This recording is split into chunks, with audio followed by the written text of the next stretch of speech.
India और south Africa के बीच में जो पहला वनडे खेला गया कल, उसमें तो इंडिया ने बिल्कुल साउथ अफ्रीका को बिल्कुल अपने साथ लगने ही नहीं दिया।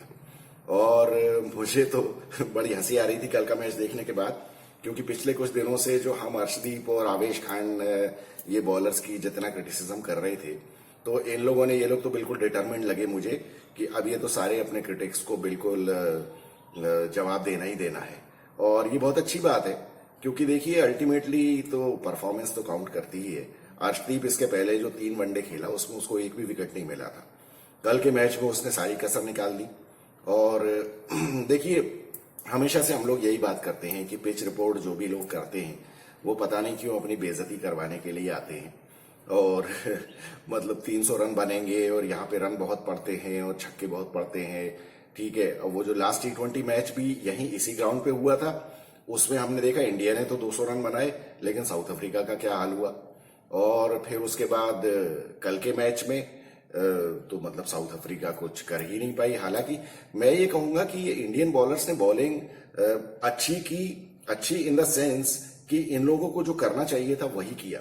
और मुझे हमेशा शिकायत इन लोगों से यही रहती है कि ये लोग ऊटपटांग बॉलिंग बहुत करते हैं, वेवर्ड बॉलिंग, इधर की उधर, शॉर्ट पिच बॉल, ये वो, और दुनिया भर के ट्रायल्स ये लोग करने लगते हैं। ऊपर से जो सबसे बड़ी शिकायत हमको रहती है, खासतौर पे मुझे, वो ये है कि ये लोग जो नो बॉल फेंकते हैं।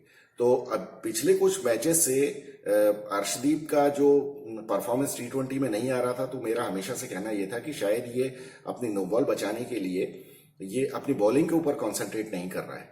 और ये बात सही भी है। देखिए कि आप नो बॉल बचाने के लिए ऐसा नहीं कर सकते कि मैं बॉलिंग कुछ भी फेंकूं, और अगर मैं विकेट लूंगा तो मैं नो बॉल भी फेंकूंगा। तो ये तो आपको डिसिप्लिन लाना ही पड़ेगा। अब कल के मैच के बाद भी अर्शदीप से जो इंटरव्यू हुआ था, उसमें अर्शदीप ने ये कहा कि देखिए, मैं बहुत दिनों बाद वनडे मैचेस खेल रहा था और यहाँ पे मुझे हाई एल्टीट्यूड पे ग्राउंड है, तो मुझे काफी तकलीफ हो रही थी। हालांकि उससे काफी लंबा स्पेल भी फेंकवाया, लेकिन अब 23-24 साल की उम्र में आप से तो ये एक्सपेक्टेड होता है ना कि आपकी फिटनेस बिल्कुल टॉप लेवल पे होनी चाहिए। और आप जिस कंट्री में जा रहे हो, कंट्री से भी कोई लेना देना नहीं है, आपको तो अपनी बिल्कुल प्राइम फिटनेस के लेवल पे होना ही चाहिए ना। इस उम्र में अगर नहीं होंगे तो फिर आप किस उम्र में होंगे। इन सभी लोगों के लिए विराट कोहली एक बहुत बड़ा एग्जाम्पल है, लेकिन ये लोग पता नहीं क्यों सीखते नहीं है। मतलब खैर, उस बात के लिए डिटर्मिनेशन बहुत ज्यादा चाहिए कि 35-36 साल की उम्र में भी आदमी अगर कोई वर्ल्ड का फिटेस्ट क्रिकेटर रहना चाहता है या वर्ल्ड के फिटेस्ट एथलीट्स में काउंट करवाना चाहता है अपने आप को, तो उसके लिए बहुत ज्यादा डिटर्मिनेशन चाहिए। उसके लिए तो विराट कोहली को क्रेडिट मिलना ही चाहिए। लेकिन ये सारे जो बच्चे हैं, अभी यंग लड़के हैं, इनको भी तो सोचना चाहिए ना कि अगर आपको इतना लंबा खेलना है अगर, तो आप भी फिटनेस के ऊपर तो ध्यान देना ही पड़ेगा आपको। खैर, अब टॉस जीत के क्या, मुझे तो ये लगता है कि इंडिया में जितने भी ये कप्तान आते हैं, चाहे आप किसी को भी कप्तान बना दें, चाहे आप विराट कोहली से लेके रोहित शर्मा, सूर्य कुमार यादव और अब KL राहुल, ये सारे लोग टॉस हार ही जाते हैं। तो हालांकि ये है कि कल के मैच में बहुत अच्छा हुआ कि ये लोग टॉस हार गए। It was a good toss to lose, क्योंकि नहीं तो ये राहुल भी कह रहा था ना कि मैं पहले बैटिंग ही करना चाहता था। वहां इंडिया की भी हालत खराब हो सकती थी। हालांकि इंडिया की हालत खराब नहीं होती, क्योंकि इंडिया के बैट्समैन जो हैं वो थोड़ा सा ढंग से खेलते हैं। मुझे ऐसा लगता है कि इंडियन बैट्समैन जो हैं उनकी टेक्निक ज्यादा अच्छी है। अब साउथ अफ्रीका वाले जो आए, कोई ये कह सकता है कि भाई साउथ अफ्रीका वर्ल्ड कप के बाद खेल रही थी और उनकी टीम कोई डिप्लीटेड थी। डिप्लीटेड मैं मान सकता हूं कि बॉलिंग के लिहाज से उनकी टीम डिप्लीटेड थी, लेकिन बैट्समैन तो सारे वही थे, एक सिवाय क्विंटन डिकॉक के। क्विंटन डिकॉक को छोड़ दें अगर, तो सारे उनके वही थे जो वर्ल्ड कप की टीम में खेल रहे थे। क्या मिलर और मार्करम और वंडर डुसेन और क्लासेन, सभी के सभी।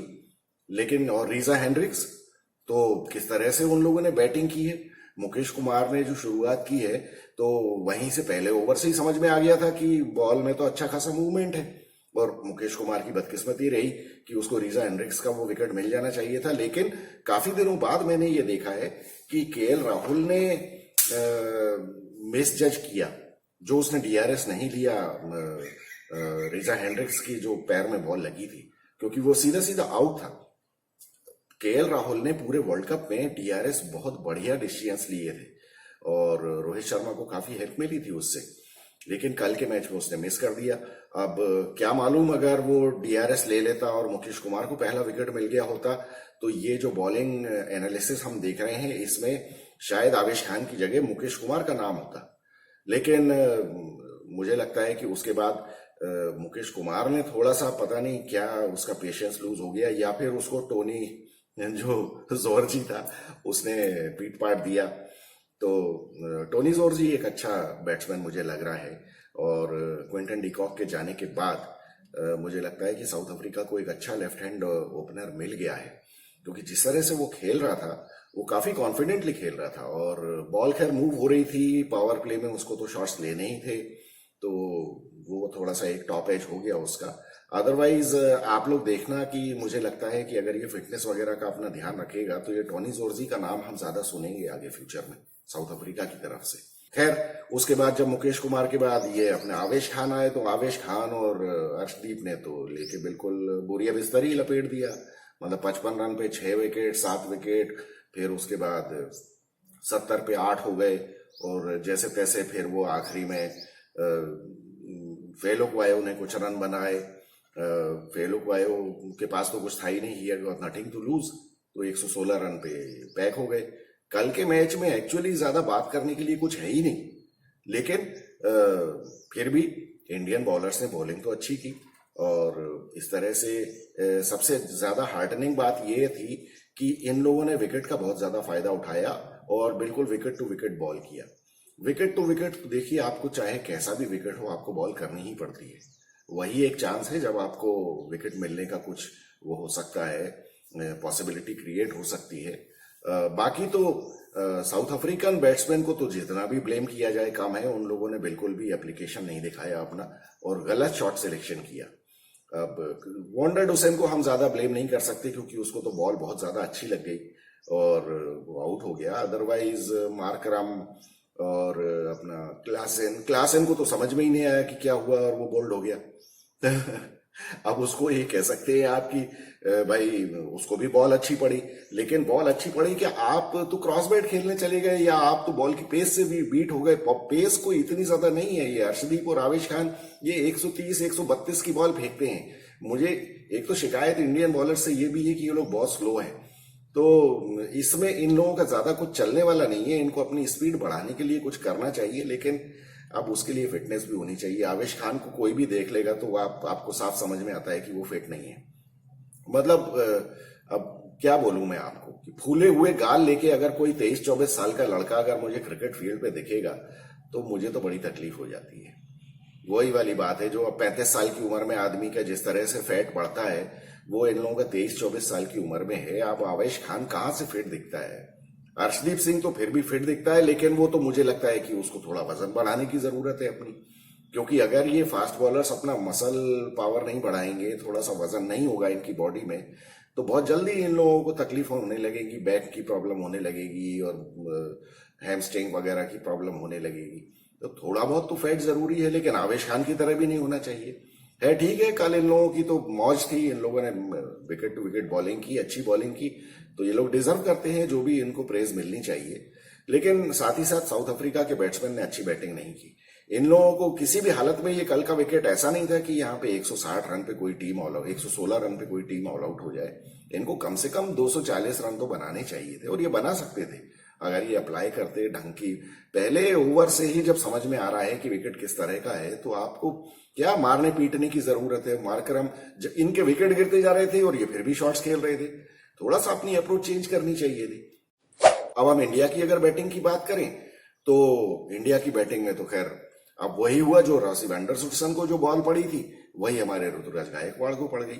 ऋतुराज गायकवाड़ का बड़ा क्रिटिसिज्म हो रहा है, बहुत मैंने देखा सोशल मीडिया पे भी और काफी यूट्यूब पे भी लोग बाग ये बोल रहे हैं कि अरे ये तो T20 के लिए फिट नहीं है और ये इसको वनडे में खिलाओ और वनडे में भी इसको वन डाउन खिलाओ और ऐसा करो वैसा करो। ऋतुराज गायकवाड़ मुझे लगता है कि वो टेक्निकली काफी साउंड बैट्समैन है, तो मुझे लेकिन ऋतुराज गायकवाड़ से कोई बहुत ज्यादा शिकायत नहीं है। मैं हमेशा इस चीज में बिलीव करता हूं कि आप प्योरली टेक्निकल बैटिंग करते हुए भी आप व्हाइट बॉल क्रिकेट में अच्छा परफॉर्म कर सकते हो। जैसा कि अभी हम देखते हैं डेवॉन कॉनवे एक दूसरा बैट्समैन है जो कि इंसिडेंटली या कोइंसिडेंटली दोनों ही सीएसके में खेलते हैं, ऋतु और अपना डेवॉन कॉनवे, और आप देखिए अच्छा परफॉर्म करते हैं। क्योंकि देखिए जब विकेट खराब होता है ना, तब फिर टेक्निकल बैट्समैन की जरूरत होती है, फिर लपे चलाने वाले वहां चलते नहीं हैं।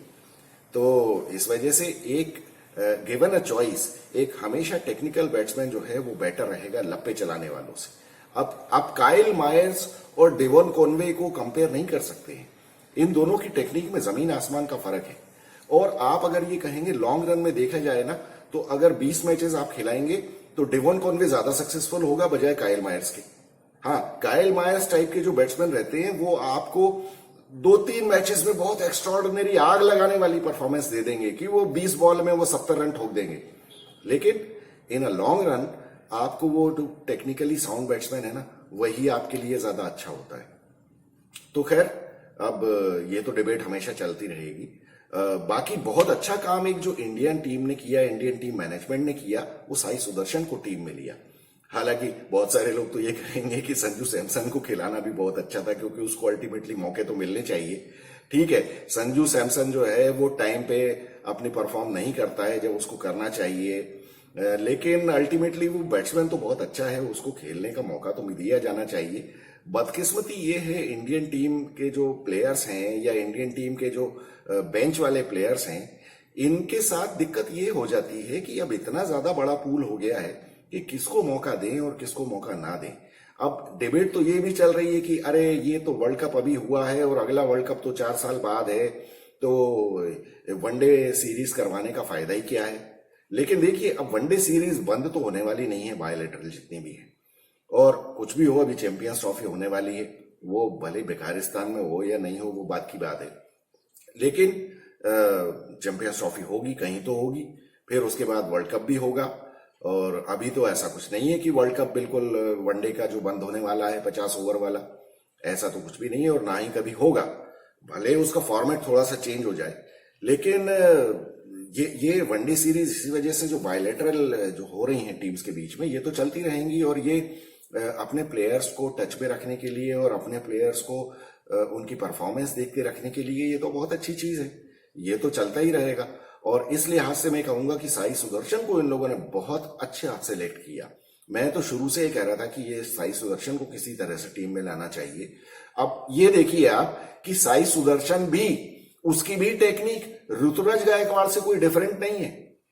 अब किसी आदमी को ये शायद समझ में अभी तक नहीं आ रहा होगा, लेकिन अगर आपने पिछले आईपीएल में उसकी परफॉर्मेंस देखी गुजरात टाइटंस की तरफ से, तो और कल के मैच में भी आप देख लीजिए, वो जिस तरह से खेलता है, मतलब वो तो बिल्कुल पोएट्री की तरह लगती है उसकी बैटिंग। अगर आप लोगों को याद हो, जो उसने पहला शॉट मारा है, जो कवर ड्राइव उसने मारा है, एग्जैक्टली वही शॉट्स उसने आईपीएल में बहुत बार खेले हैं। और कोई फ्लैम्बॉयंट शॉट नहीं, कुछ आड़ा टेढ़ा रैंप शॉट, ये वो गंदी, कुछ भी गंदगी करने की उसको जरूरत नहीं पड़ती है। और आईपीएल में भी उसने 99, 97 कुछ रन बनाए थे, शायद सेंचुरी बनाई थी उसने। फिर उसके बाद कल के मैच में जिस तरह से खेला, कहीं भी उसको प्रॉब्लम नजर नहीं आती है। और खैर, कल के मैच में प्रॉब्लम इसलिए भी नजर नहीं आई कि स्कोर कोई बहुत ज्यादा नहीं करना था इन लोगों को, लेकिन उसके अलावा भी आईपीएल में भी हमने कभी उसको ऐसा नहीं खेलते हुए देखा है कि वो कोई बहुत ज्यादा डिस्टर्ब हो रहा है या उसको समझ में नहीं आ रहा है। टेक्निकली खेलते हुए इधर उधर, मतलब बहुत ही बढ़िया बैट्समैन मुझे लगता है, और ऐसे बैट्समैन को सक्सेसफुल होते हुए देख के भी अच्छा लगता है। लेकिन यह है कि उसको, मुझे एक शिकायत है कि जब ये श्रेयस अय्यर के साथ बैटिंग कर रहा था, तो मैंने सुना कि श्रेयस अय्यर और ये साई सुदर्शन दोनों इंग्लिश में बात कर रहे थे। तो मुझे लगता है कि ये तमिलनाडु से आने की वजह से शायद इसकी हिंदी अच्छी नहीं है, तो इसको जल्दी से जल्दी हिंदी सीख लेना चाहिए। क्योंकि फॉरेन टीम से सामने अगर इंडिया के बैट्समैन खेलते हुए आपस में इंग्लिश में बात करेंगे, तो फिर तो ये फॉरेन टीम्स भी तो समझ जाएंगी ना कि आप लोगों की क्या प्लानिंग है और आप लोग क्या कर रहे हो। तो ये बहुत जल्दी, ये जैसे अश्विन के साथ भी ये प्रॉब्लम आई थी, रविचंद्रन अश्विन के साथ, शुरू में इसको हिंदी नहीं आती थी, इसने बहुत जल्दी पिकअप किया और अब ये हिंदी में बोलता है। तो ये करना बहुत ज्यादा जरूरी है, क्योंकि अदरवाइज तो साउथ अफ्रीका वालों को भी समझ में आ रहा होगा कि ये लोग क्या कर रहे हैं, या श्रेयस उसको क्या गाइडेंस दे रहा है, क्या कर रहा है। ये जल्दी से जल्दी इनको करना पड़ेगा। खैर, श्रेयस अय्यर ने बैटिंग तो की, लेकिन बैटिंग ज्यादातर तो वो मुझे लगा कि वो लप्पे ही चलाने के मूड में है, या क्योंकि बहुत दिनों से उसको मौका नहीं मिला। और उसका खैर स्टाइल भी वही है खेलने का कि वो जरा मार के खेलता है। और आखिरी में हालांकि इसको मैं तो ये कहूंगा कि इसको अपना विकेट बचा के जाना चाहिए था। ये क्यों वो शॉट मारा होगा, जब 2 4 5 रन बने हैं तब आपको क्यों चौके छक्के की जरूरत है। लेकिन यही है, मैच्योरिटी थोड़ी सी इन लोगों में कम रहती है, ग्लोरी शॉट मारने के चक्कर में रहते हैं। लेकिन आप 8 विकेट से जीते, उसी की जगह आप 9 विकेट से जीते तो ज्यादा अच्छा लगता देखने में। खैर चलिए, ये तो हो गया कल का मैच। अब देखते हैं कल 19 तारीख को होने वाले मैच में क्या होता है, क्या इंडियन टीम चेंज करती है। कुछ तो संजू सैमसन की किस्मत भी खराब है। संजू सैमसन के साथ आपने देखा होगा ये होता है कि मतलब जब ये वेस्ट इंडीज भी लेके गए थे उसको, तब भी क्या हुआ कि किसी मैच में उसकी बैटिंग ही नहीं आती है। अब कल के मैच में उसकी बेचारे की बैटिंग ही नहीं आई, और हो सकता है 19 तारीख का जो मैच हो उसमें पानी गिर जाए, मैच ही आधा पूरा कुछ हो या नहीं हो, या पूरा ही धुल जाए। तो ऐसा हो जाता है। फिर एक मैच में बैटिंग आएगी, अब उसमें क्या होगा कि वो अगर बैटिंग आएगी तो या तो वो जल्दी आउट हो जाएगा, कोई बॉल बहुत अच्छी पड़ जाएगी, या फिर 20 बॉल में बना देगा वो 27 रन, जिससे कि कुछ क्लेम ही नहीं बनता है। अब वनडे मैच में अगर कोई बैट्समैन 20 बॉल में 27 रन बना दे तो उससे क्या हो जाएगा, आप क्या क्लेम बनाओगे अपना। तो ये संजू सैमसन के साथ कुछ तो बदकिस्मती भी है, और कुछ वो मौके का फायदा भी नहीं उठाता है। तो अब देखते हैं क्या होता है। बाकी ये है कि अगर साउथ अफ्रीका की जो टेस्ट मैच की हम टीम के बारे में सुन रहे हैं कि अब वहां पे रबाडा नहीं है, और नोकिया तो वर्ल्ड कप के पहले से ही बाहर है टीम से, तो ये 2 बैट्समैन ना होने की वजह से इंडिया का इस बार टेस्ट में बहुत अच्छा चांस है साउथ अफ्रीका को हराने का। हालांकि ये लोग 2018 में भी जीत सकते थे, लेकिन वो तो बात वही है ना कि मैं हमेशा यही बोलता हूं कि ये इंडिया के जो कप्तान हैं विराट कोहली, रोहित शर्मा, ये लोग एंड टाइम पे जाके ऐसी गड़बड़ करते हैं ना कि जिसकी वजह से ये लोग हार जाते हैं। पूरा अच्छा से खेलते हैं सब कुछ, लेकिन एंड टाइम पे कुछ डिसीजंस ऐसे लेते हैं जो ये गड़बड़ कर देते हैं। दोनों वर्ल्ड कप चैंपियनशिप जो WTC फाइनल्स हुए उसमें भी हमने देखा क्या तो विराट कोहली और क्या रोहित शर्मा, इन लोगों ने कितनी गलत टीम सिलेक्ट की और कितनी गलत स्ट्रेटेजी से इन्होंने बैटिंग बॉलिंग करवाई कि ये अल्टीमेटली जीत नहीं पाए। वही वर्ल्ड कप फाइनल में इन लोगों ने किया, और यही ये लोग करते चले आ रहे हैं। तो ये देखते हैं अब ये कैसे क्या करते हैं। तो कुल मिला के इस बार मुझे लगता है कि टेस्ट सीरीज इनको जीतनी चाहिए, भले ही वो 2 मैच की सीरीज है, चाहे 1-0 से जीतें चाहे 2-0 से। लेकिन अगर बॉलिंग के साउथ अफ्रीका की कमजोर है तो इनको बहुत आसानी से 2-0 से जीतना चाहिए। लेकिन देखते हैं क्या होता है, क्या करते हैं ये लोग। अभी रोहित शर्मा किस मूड में है, मुंबई इंडियंस के साथ ये जो हुआ है। और हिमांशु पाल जो हमारे व्यूअर हैं, उन्होंने ये कहा था कि जब ये रोहित शर्मा वाला केस हुआ था तो उन्होंने कहा कि नहीं, I perfectly stand with Mumbai Indians decision, कि रोहित शर्मा ने मतलब वो हिमांशु का ये कहना था कि ठीक है ये हो जाना चाहिए, इसमें कोई बड़ी बात नहीं है। तो मैं ये बात मानता हूं, ये तो देखिए किसी भी फ्रेंचाइज या किसी भी टीम मैनेजमेंट का ये डिसीजन उनका खुद का होता है कि उनको किसको कप्तान बनाना है किसको नहीं बनाना है। इस बात में कोई डाउट नहीं है कि रोहित शर्मा कोई अब अगले 5 साल तक तो कप्तान रह नहीं सकता है। लेकिन मेरे 2 पॉइंट्स यही थे कि एक तो रोहित, ये अपना हार्दिक पांड्या का भी कोई भरोसा नहीं है कि पहला तो ये कि वो खुद कितना फिट रहेगा, क्या वो 5 साल आपको दे पाएगा। दूसरी, क्या उसकी वो जो अप्रोच है गेम खेलने की, जिस तरह से वो सिलेक्टर्स को ये झांसा देता आया है कि टेस्ट को इग्नोर करके, तो वो इतना ज्यादा सेल्फ सेंटर्ड है। मैं यहाँ पे सेल्फिश वर्ड का यूज नहीं करूंगा, इतना ज्यादा सेल्फ सेंटर्ड है, क्या वो अपना फायदा आगे नहीं देखेगा। दूसरी बात ये है कि आपको ये जो कुछ भी करना था, तो आप ये सारा बैकलैश जो आपके ऊपर आ रहा है पूरे क्रिकेटिंग फ्रेटर्निटी की तरफ से या सोशल मीडिया के ऊपर फैंस की तरफ से, तो आप इसको बहुत एमिकेबली कर सकते थे। मैं तो ये कहता हूं कि मुंबई इंडियंस को क्या प्रॉब्लम थी, एक प्रेस कॉन्फ्रेंस ही वो अनाउंस कर देते कि, और मुंबई इंडियंस अगर प्रेस कॉन्फ्रेंस कॉल करेगा तो कौन सा जर्नलिस्ट है जो नहीं जाना चाहेगा। वो एक प्रेस कॉन्फ्रेंस अनाउंस करते कि we need to make some announcement, और वहां पे जाके अनाउंस कर देते, और बल्कि रोहित शर्मा को खुद ही ले आते कि चलो भाई ठीक है आप ही खुद ही अनाउंस कर दो। तो ये जिस तरह से उन्होंने किया है ये गलत लग रहा है और कुछ नहीं, जिसकी वजह से एटमॉस्फेयर वहां खराब हुआ है। आप माने या ना माने, अब आपको अगले आईपीएल में और उसके अगले आईपीएल में ये पता चलेगा कि इसका क्या रिपरकशन होने वाला है और किस तरह से ये टीम का एटमॉस्फेयर खराब होता है। तो चलिए देखते हैं आगे क्या होता है। मिलेंगे कल के मैच के बाद। I am Vikas Saxena, the biased analyst. Thank you so much.